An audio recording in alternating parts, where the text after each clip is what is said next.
From chronic pain to sports injuries, get Asia's leading joint care under one roof. Your journey to mobility starts at Sunshine Bone and Joint Institute by KIMS Sunshine Hospital, Gachibowli or Begumpe. Book your consultation today. Right మా associate editor Ganesh మళ్ళీ join అవుతున్నారు. Right Ganesh, మనం చూసాం శాస్త్రి గారు మాట్లాడారు, అలాగే ఇందాక సరస్వతి గారు ఇద్దరు మాట్లాడారు. మత విశ్వాసాలని ఎందుకు క్వశ్చన్ చేస్తారు, ఇలాగ క్వశ్చన్ చేయడం కరెక్ట్ కాదు, ఖండిస్తున్నామని చెప్పి సరస్వతి గారు అంటే అసలు ఇతను పట్టించుకోవాల్సిన అవసరం లేదు. ఏదైతే ఈ ఫ్రస్ట్రేషన్లో మాట్లాడిన మాటలు ఖచ్చితంగా మన మీద వీళ్ళు రిలై అవుతారు, ఇప్పుడు కాకపోయినా ఫ్యూచర్లో ఇండియానే వీళ్లకు దిక్కు దివానా అని చెప్పి అన్నారు. ఎందుకంటే చాలా వరకు ఇదే మనం మాట్లాడుకుంటుంది, మనం టాలెంట్ ఉంది కాబట్టి ఆ దేశాలు మనల్ని ప్రోత్సహిస్తున్నాయి. అక్కడ ఉండే కంపెనీలు ప్రతిదీ ప్రైవేటు పరంగా జరిగే వ్యాపారం మాత్రం అమెరికాలో, అంటే మనలాగా ప్రభుత్వ సెక్టార్ అనేది ఉండదు. ఎందుకంటే అక్కడ ఉండేదంతా పెట్టుబడిదారీ విధానంలో ఉండేది. అందుకని చాలా వరకు 100కి 99.99% ప్రైవేటు సెక్టరే నడుస్తుంది. అంటే అన్ని రంగాల్లో కూడా, విద్య, వైద్యం, అన్ని రంగాల్లో కూడా. కాకపోతే అక్కడ ఉండే నిరుద్యోగ వృత్తికి సంబంధించింది, ఎందుకంటే అక్కడ కాన్స్టిట్యూషన్లో ఉంది కాబట్టి అక్కడ ఉండే వాళ్ళకి ఉద్యోగం వచ్చే వరకు, అంటే తల్లిదండ్రుల నుంచి విడిపోయిన తర్వాత, మేజర్లు అయిన తర్వాత విడిపోతారు కాబట్టి గవర్నమెంట్ సపోర్ట్ మాత్రమే ఉంటుంది.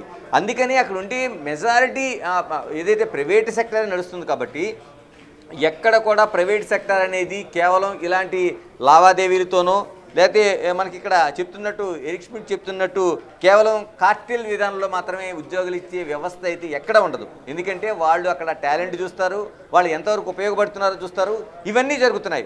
ఇందుకోసమే మనం టోటల్గా మనం తీసుకుంటే దాదాపుగా ప్రతి ఏటా కూడా 2 నుంచి 3 లక్షల మంది భారతీయులు అక్కడికి ఐటీ సెక్టర్లో పనిచేయడం కోసం వెళ్తున్నారు. అంటే చిన్న విషయం కాదు, వాళ్ళ అనుమతి ఇస్తున్నారు.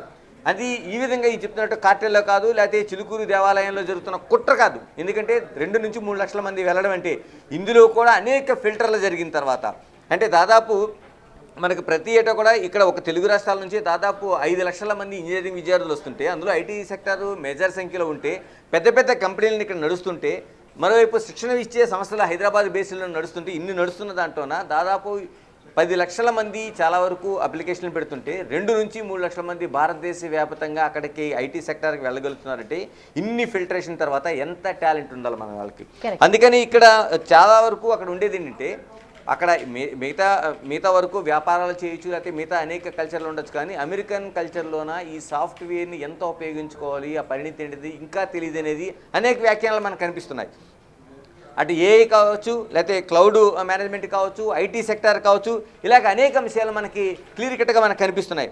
అంటే ప్రతి ఏటా కూడా 85,000 మంది, అంటే మినిమం 85,000 మంది మనకి ఈ కొత్త H1B1 వీసాల కోసం అక్కడ వెళుతూ ఉన్నారు. అంటే ఇవన్నీ కూడా ఎంత ఫిల్టరేషన్ జరుగుతాయి. అంతకుముందు మీరు మాట్లాడుతున్నట్టు చాలా ఫిల్టరేషన్ జరుగుతుంది. వాళ్ళకి ఉండేది కేవలం వీసాకు సంబంధించిన ఎడ్యుకేషనో, లేకపోతే బ్యాంక్ బ్యాలెన్సో, లేకపోతే వాళ్ళ ఎడ్యుకేషన్ సర్టిఫికేట్సో, ఇలాగ వాళ్ళు ఇదని కాకుండా మిగతా అనేక అంశాలు, అంటే వాళ్ళకి సంబంధించిన సోషల్ మీడియా ప్లాట్ఫామ్లో వాళ్ళ ఐడియాలజీ ఏంటి, వాళ్ళు ఏ విధంగా ఉన్నారు, ఏం చేస్తున్నారంటే ఎంత ఇన్సెక్యూరిటీతోని వాళ్ళు దాన్ని చేసిన తర్వాత కూడా ఇక్కడ నుంచి భారతదేశం నుంచి వెళ్తున్న మన పిల్లలు దాదాపు 2 నుంచి 3 లక్షల మంది వెళ్ళగలుగుతున్నారు. అక్కడ మీసాలు మెలేసి అక్కడ వీసాలు ఇక్కడ తీసుకున్న తర్వాత అక్కడ ఉద్యోగాలు చేయగలుగుతున్నారు. అంటే ఈ స్థాయిలో ఉన్నట్టే తెలుగు వాళ్ళ కోసం మనం ఆలోచిద్దాం. తెలుగు దానికోసం ఆలోచిస్తే దాదాపుగా వీసాల్లో, అంటే అక్కడికి వెళ్తున్న వీసాలో 72% మంది భారతీయులు కనిపిస్తున్నారు. అంటే అక్కడ ఆశ్చర్యపడాల్సింది. అందుకని ఇప్పుడు వీళ్ళందరూ ఇంత కుట్రతో మాట్లాడుతున్నారంటే, ఇలాంటి ఈడియస్ ఎవరైతే ఎరిక్ షమిడ్ లాంటి వాళ్ళ వ్యాఖ్యలు ఏవైతే కనిపిస్తున్నాయో ఎందుకు అంత మాట్లాడుతున్నారంటే, ప్రపంచవ్యాప్తంగా అనేక మంది అక్కడ వీసాలు పొందడం కోసం చేస్తుంటే కేవలం ఇక్కడ భారతదేశం నుంచి వచ్చిన వాళ్ళు, ఈ వీసాలు పొందుతున్న వాళ్ళు 72% మంది ఉన్నారు. అంటే ఏ స్థాయిలో మన పిల్లలు ఇక్కడ ఆ టాలెంట్ని ప్రదర్శిస్తున్నారు, అక్కడ వీసాలు పొందుతున్నారు అర్థం చేసుకోవచ్చు. అంటే ఇందులో తెలుగు వాళ్ళకి సంబంధించి తీసుకుంటే 10 నుంచి 15% మంది ఉన్నారు. అంటే జరుగుతున్న దాంట్లో భారతీయులందరూ వెళ్తుంటే 10 నుంచి 15% ఆంధ్ర, తెలంగాణ సంబంధించిన పిల్లలు మాత్రం కనిపిస్తున్నారు. అక్కడికి వెళ్ళి అక్కడ బాగా ఆ విధి నిర్వహణలో కావచ్చు, టాలెంటెడ్గా అక్కడ ఉన్నత స్థితి పొందుతున్న వాళ్ళు 25 నుంచి 30% మంది తెలుగు పిల్లలు కనిపిస్తున్నారు.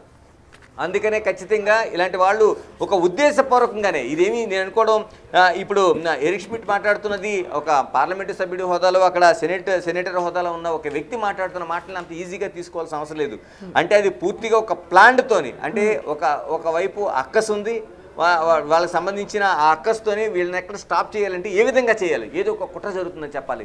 ఇందాక శాస్త్రి గారు మాట్లాడారు గణేష్, అంటే ఒక ఎమోషనల్గా ఎమోషన్స్ తోటి ప్లే చేస్తూ ఉన్నారు, మన బిలీవ్స్ని క్వశ్చన్ చేస్తూ ఒక కొంతమందిని టార్గెట్ చేసుకొని మాట్లాడారు అని చెప్పి కూడా మనం అనుకోవచ్చా? ఎస్, ఎందుకంటే ఇది జరుగుతుందంతా అదే కుట్ర. ఎందుకంటే దాదాపుగా దేశవ్యాప్తంగా మనకి వెళ్తున్న వీసాల్లో 2 లక్షల నుంచి 3 లక్షల మంది తెలుగు విద్యార్థులు, తెలుగు పిల్లలు ఇక్కడ నుంచి ఉన్నారంటే ఎంత టాలెంటెడ్ ఉండాలి వీళ్ళకి. అంటే ఆర్టిఫిషియల్ ఇంటెలిజెన్స్ అనేది ఇంకా చాలామంది అమెరికన్స్కి అర్థం కాదనేది అనేక విశ్లేషణలు కనిపిస్తున్నాయి. అంటే ప్రపంచం అంతా దాని వైపు పరుగులు పెడుతుంటే వాళ్ళు ఎంతసేపు పబ్బు లేకపోతే క్లబ్ కల్చర్తోని, గన్ కల్చర్తోని కొట్టుమిట్టాడుతున్నారు. వాళ్ళు ఆ స్కూల్ ఫైనల్ చేసి బయటికి రావడం గొప్ప కనిపిస్తుంది. ఇక్కడ నుంచి పిహెచ్డీలు పొందుతున్నారు, అమెరికాలో వెళ్ళి అమెరికాలో ఉండే పెద్ద పెద్ద యూనివర్సిటీల్లో టాపర్స్గా ఉంటున్నారు, అక్కడ ప్రొఫెసర్గా పనిచేస్తున్న స్థాయి మనకి ఉంది. అందుకనే ఇక్కడ ఉండే పిల్లలు నిజంగా చూడాలంటే మిగతా వాటితో పోల్చుకుంటే ఐటీ సెక్టార్ చాలా ఈజీ సెక్టార్గానే ఇక్కడ పిల్లలు భావిస్తారు. అందుకని 2 నుంచి 3 లక్షల మంది అక్కడికి వెళ్ళగలుగుతున్నారు. ఇవన్నీ మనం చూసుకున్న తర్వాత దీని ఒక టార్గెటెడ్గా ఇప్పుడు మనం చేస్తుంది ఎరిక్ షమిడ్ మాట్లాడుతున్న మాటలను మనం ఒక టార్గెటెడ్గా వాళ్ళ అక్కసు కాదు, అక్కడ ఏమైపోతుందన్న ఒక భయం, నిజంగానే చెప్పాలంటే భయం. అంటే టాలెంట్ ముందు, స్కిల్డ్ ముందు అన్స్కిల్డ్ అనేది ఏ విధంగా వీగిపోతుంది, ఎంత భయపడుతుంది అనేది మనకి ఎరిక్ షమిడ్ మాటల్లో మనకి కనిపిస్తుంది. ఇల్లు చక్క పెట్టుకోకుండా పక్క దేశాల మీద పడి ఏడవడం ఎందుకు? వాళ్ళు ఫస్ట్ వాళ్ళ ఎడ్యుకేషన్ సిస్టమ్ని బాగు చేసుకోవాలి, వాళ్ళ ప్రొవిజన్స్ ఇవ్వాలి. ఎందుకంటే అక్కడ ఉన్న పిల్లలకి మనం ఆల్రెడీ చూసాం డ్రగ్ కల్చర్, మీరు అన్నట్టుగా గన్ కల్చర్, అయితే ఎడ్యుకేషన్ సిస్టమ్ చాలా పూర్గా ఉంది. అండర్ గ్రాడ్యుయేషన్లో అంటే +1 +2 చాలా పూర్ అంటారు. అసలు ఆ ఎడ్యుకేషన్ సిస్టమ్ కాకుండా ఎంఎస్కి వెళ్తూ ఉంటారు అందరు, కానీ డిగ్రీ హోల్డర్స్కి చాలా తక్కువ మంది ఆప్ట్ చేస్తారు. బికాస్ ఎడ్యుకేషన్ సిస్టమ్ చాలా లోగా ఉంటుంది కంపేర్ టు మన యూరోపియన్ కంట్రీస్తో. సో దాన్ని ఇంప్రూవ్ చేసుకోకుండా, వాళ్ళ ఇవన్నీ ఏవి చూసుకోకుండా పక్క దేశాల మీద టాలెంట్ ఉన్న వాళ్ళ మీద పడి ఏడిస్తే ఏం లాభం? అంటే ఈ ఏడుపు ఇక్కడది కాదు, దశాబ్దాల తరబడి వస్తుంది. ఎందుకంటే కొలంబస్ అనేది అమెరికాని కనిపెట్టారంటే అంటారు, కానీ కొలంబస్ కంటే ముందు చాలామంది ఉన్నారు అక్కడ. ఎందుకంటే అది వలస దేశం. ఒక విధంగా ఆ దేశం మాది అనుకునే వాళ్ళు చెప్తే రెడ్ ఇండియన్స్నే చెప్పాలి. అలాంటి రెడ్ ఇండియన్స్ని ఊచకోత కోసి అనేక దేశాల నుంచి వలస వెళ్ళిన ప్రజలు, అంటే కొలంబస్ దాన్ని కనిపెట్టిన తర్వాత అనేక దేశాల నుంచి వలస వెళ్ళిన వాళ్ళతో ఉన్నదే ఆ వలస రాజ్యమే అమెరికా అని చెప్పాలి. ఉత్తర అమెరికా కావచ్చు, దక్షిణ అమెరికా కావచ్చు. ఎందుకంటే మొత్తం గ్లోబల్ అంతా తీసుకుంటే, మన ఖండాలన్నింటిలో తీసుకుంటే ఉత్తర అమెరికా, దక్షిణ అమెరికాలో ఉండే భూభాగం అంటే అక్కడ విస్తీర్ణమైన భూభాగం ఉంది, జనాభా సంఖ్య లేదు. ఎందుకంటే వలస వెళ్ళిన వాళ్ళు ఉన్నారు అక్కడ ఉన్నారు కాబట్టి. అంటే భారతదేశం లాంటి చోట దాదాపుగా 130 కోట్ల పైగా, 140 కోట్ల పైగా జనాభా ఉంటే చిన్న భూభాగంలోన దీనికి దాదాపుగా ఒక 50 నుంచి 60 రెట్లు, గట్టిగా లెక్క వేయాలంటే ఒక 100 రెట్లు ఉండే ఉత్తర అమెరికా, దక్షిణ అమెరికాలోన కేవలం ఇందులో అంటే ఒక 30 లక్షల మంది, 40 లక్షల మంది లేని జనాభా మనకు కనిపిస్తూ ఉంటుంది ఇందులో. అంటే ఇందులో ఉండే వలస ఎక్కడి నుంచి వెళ్ళిన వాళ్ళు. అందుకే వలస రాజ్యం కాబట్టి ఆ ఇన్సెక్యూరిటీ ఉంటుంది. అందుకనే చాలా వరకు వెళ్ళిన ఏదైతే అమెరికన్స్ ఇప్పుడు చేస్తున్నారో, చరిత్ర మనం ఒక్కసారి వెనక్కి వెళ్తే రెడ్ ఇండియన్స్ని ఊచకోత కూశారు. ఎందుకంటే అక్కడ ఉండే వాళ్ళని వీళ్ళ ఇన్సెక్యూరిటీతోని, అక్కడ వీళ్ళు వెళ్ళడానికి బతకడానికి వెళ్ళిన వాళ్ళు ఆ రెడ్ ఇండియన్స్ని అక్కడ ఉండే చాలా వరకు అక్కడ అమెరికా మాది అనుకున్న రెడ్ ఇండియన్స్ ఎవరైతే ఉన్నారో వాళ్ళందరూ ఊచకోత కోసారు. ఇప్పుడు అక్కడ స్థిరపడ్డారు. అదే ఇన్సెక్యూరిటీ ఇప్పటికీ మనకి ఇక్కడ కనిపిస్తుంది. భారతీయుల ఉద్యోగాల వేటలో గణేష్ ఎరిక్ స్మిత్ వ్యాఖ్యలపై చిలుకూరి బాలాజీ ఆలయం ప్రధాన అర్చకులు రంగరాజన్ కూడా స్పందించినట్టుగా మనకు ఇన్ఫర్మేషన్ అందుతోంది. America senator Eric Chilkur temple గురించి ఏదైతే పోస్ట్ పెట్టాడో, ఏదైతే కార్టిల్ అని చెప్పి పెద్ద పదం ఏదైతే వాడాడో, ఆయన రంగరాజన్ దాన్ని పాజిటివ్గా చూస్తున్నారు, నెగిటివ్గా మాట్లాడలేదు. ఆయన బాధంతా చాలామంది భారతీయులు టెంపుల్ దర్శించుకొని అమెరికా వెళ్తున్నారు కాబట్టి వర్క్ వీసా మీద వచ్చి అమెరికన్ల పొట్ట కొడుతున్నారన్నదే అని చెప్పి ఆయన చాలా పాజిటివ్ వేలో చెప్తున్నారు. అండ్ ఒక విధంగా చిలుకూరు బాలాజీ టెంపుల్ ఫోటో పెట్టాడంటే ఆయన కూడా బహుశా భక్తుడేమో అన్న ఒక అభిప్రాయాన్ని కూడా రంగరాజన్ చాలా పాజిటివ్ వేలో చూస్తూ ఉన్నారు. ఎస్, ఎందుకంటే చాలా వరకు అలా చూడాల్సిన అవసరం ఉంది. ఎందుకంటే మన వైపు విమర్శ చేస్తున్నారంటే ఎక్కడ అమెరికా, ఎక్కడ చిలుకూరు బాలాజీ ఆలయం ఎక్కడ ఉంది అంటే ఎంత అంటే చాలా వరకు యునెస్కో లాంటి సంస్థలు చాలా ప్రతిష్టాత్మక ఆలయాలు గుర్తింపునిస్తాయి. అమెరికాలో ఏదైతే ఒక సెనేట్ సభ్యుడు దాన్ని ఒక ట్వీట్ చేసి ఆలయానికి వీడియోస్ పెట్టి దానిపైన వ్యాఖ్య చేశాడంటే ఏ స్థాయిలో ఉందనుకోవాలి. ఇక్కడ ఇది ఒకటే కాదు సుమతి, చాలా వరకు మాట్లాడే ముందు మాట్లాడారు రంగరాజన్ గారు బిగ్ టీవీతో. ఒక్కసారి ఆయన ఏం మాట్లాడారో చూద్దాం ఈ ఎపిసోడ్ పైన. అమెరికన్ సెనేటర్ చేసిన కమెంట్లపై నేను ప్రత్యేకంగా గమనించాను. ఆయన మన గుడి గురించి ఏమీ నెగటివ్ మాట్లాడలేదు. ఆయన బాధ అంతా చాలామంది భారతీయులు వర్క్ వీసా మీద వచ్చి అమెరికన్లో పొట్టగొడుతున్నారు అని పెట్టాడు. దానికి ఆయన ఏం చేశాడంటే ట్వీట్లో చిలుకూరు బాలాజీ దేవాలయం యొక్క గుడి ఫోటో పెట్టి ట్వీట్ కొట్టాడు. అంటే వాడు కూడా చిలుకూరు బాలాజీ భక్తుడు అయిపోయినాడు వాడు. అందుకోసం దీని మీద ప్రత్యేకమైనటువంటి నా ప్రతిస్పందన ఇవ్వాలని అవసరం లేదని అనిపిస్తున్నది. ఆయన మన గుడి గురించి నెగటివ్గా మాట్లాడలేదు. భగవంతుడి యొక్క అనుగ్రహం పొంది వీళ్ళు వస్తున్నారు. అమెరికన్ సెనేటర్ చేసిన కమెంట్లపై నేను ప్రత్యేకంగా గమనించాను. ఆయన మన గుడి గురించి ఏమీ నెగటివ్ మాట్లాడలేదు. ఆయన బాధ అంతా చాలామంది భారతీయులు వర్క్ వీసా మీద వచ్చి అమెరికన్లో పొట్టగొడుతున్నారు అని పెట్టాడు. దానికి ఆయన ఏం చేశాడంటే ట్వీట్లో చిలుకూరు బాలాజీ దేవాలయం యొక్క గుడి ఫోటో పెట్టి ట్వీట్ కొట్టాడు.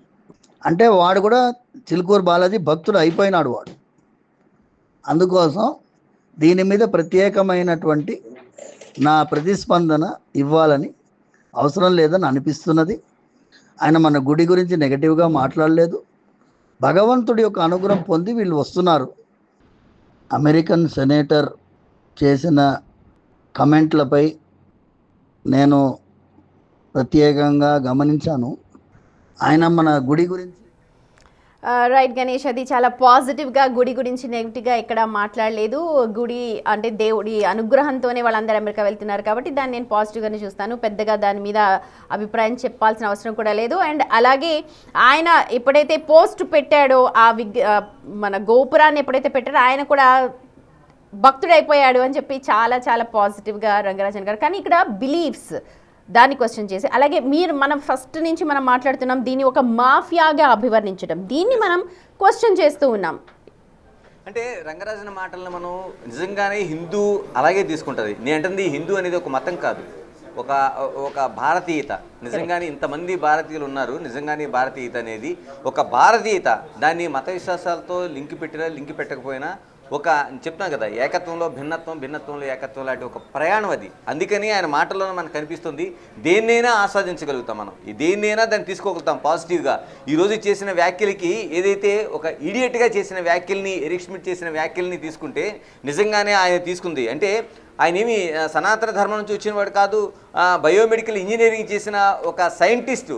ఇప్పుడు ఏదైతే చిలుకూరు ఆచరణ చేస్తున్న ఎవరైతే రంగరాజన్ ఉన్నాడో ఆయన నిజంగా ఒక సైంటిస్ట్ కావాల్సిన టాపరు, నిజంగా ఒక గోల్డ్ మెడలిస్టు. అలాంటి ఆయన ఏదైతే ఆ బాలాజీ ఆ తండ్రి సంప్రదాయం, సౌందరరాజన్ సంప్రదాయాన్ని తీసుకెళ్ళాడు, నమ్మి, అంటే ఒక సంప్రదాయంగానే కంటే దాన్ని ఈ వ్యవస్థ, భారతీయ వ్యవస్థలో ఉండి సనాతన దాన్ని నమ్మి సనాతన వైపు నడిచి ఆ నమ్మకంతో నాడు ఆయన చేసిన వ్యాఖ్యలు నిజంగానే ఇప్పుడు ఎరిక్ ష్మిట్ లాంటి ఒక చెంపపెట్టలాడు చెప్పాలి. ఎందుకంటే మనం తిట్టడం అంటాం కదా, అంటే ఒక్క మాటలో చెప్పాలంటే యద్భావం తద్భవతి. భగవద్గీత ఇది చెప్తుంది, నువ్వు ఏ భావంతో ఉంటే ఆ భావం నీకు కనిపిస్తుంది. నిజంగానే ఎరిక్ ష్మిట్ భావన అది ఉంటుంది, ఇప్పుడు రంగరాజన్ భావన ఆ విధంగా తీసుకుని ఉంటారు. ఎందుకంటే టోటల్గా ఏ దేవాలయం తీసుకున్నా సరే హిందూ సనాతన ధర్మంలో చెప్తున్న ఒకే ఒక మాట, దేహమే దేవాలయం. ఏదైతే మన మన మన ఇది ఉందో ఇదే దేవాలయం. అందుకని ఇది ఎక్కడికి వెళ్ళినా సరే అది ఉంటుంది. అది ఈ దేశం కాదు, ఆ దేశం కాదు, ఎక్కడికి వెళ్తుంది. అందుకనే ఆ దేవాలయం అనేది ఇప్పుడు వేషాల కోసం కావచ్చు, లేకపోతే మన టాలెంట్ కోసం కావచ్చు, ఎక్కడికైనా ఆ నమ్మకంతో, ఆ విశ్వాసం ప్రయాణం చేస్తుంది అనేది ఒక మాటలో చెప్పగలిగారు. సుమతి, ఇక్కడ మనం చర్చించుకోవాల్సింది చాలా వరకు భారతీయ సనాతన ధర్మం కావచ్చు, మన టాలెంట్ కావచ్చు, మన దేవదేవుళ్ళ కోసం కావచ్చు జరుగుతున్న దాడి అమెరికాలో ఇంత అంతా కాదు. మనం ఒక్కసారి వెనక్కి వెళ్తే అమెరికాలో ఉన్న రిపబ్లిక్ పార్టీ, డెమోక్రాట్స్, రిపబ్లిక్ రెండే పార్టీలు ఉంటాయి. ఈ రెండు పార్టీలో మనం అలెగ్జాండర్ డంకన్ కోసం మాట్లాడుకోవాలి. ఎందుకంటే ఆయన హనుమాన్ విగ్రహం కోసం చాలా కాలం క్రితం చేసిన ఏదైతే ప్రచారం ఉందో, ఒక దాడి ఉందో, అంటే టెక్సాస్లోన ఆయన చేసింది, అలెగ్జాండర్ డంకన్ చేసిన విమర్శలు చాలా కాలం క్రితం ఒక పెద్ద చర్చకి లేవదీసినాయి. ఎందుకంటే హనుమాన్ విగ్రహం పైన తీవ్ర వివాదాస్పదమైన వ్యాఖ్యలు చేశాడు ఆయన. టెక్సాస్లోన షుగర్లాండ్లో అనుకుంటా బహుశా ఆ ప్రాంతంలో దాదాపు 2024 ఈ మధ్యకాలం ఆగస్టులో 90 అడుగుల భారీ హనుమాన్ విగ్రహాన్ని పెడితే ఆయన చిన్నజీయర్ స్వామి ఆవిష్కరించినట్టున్నారు దాన్ని.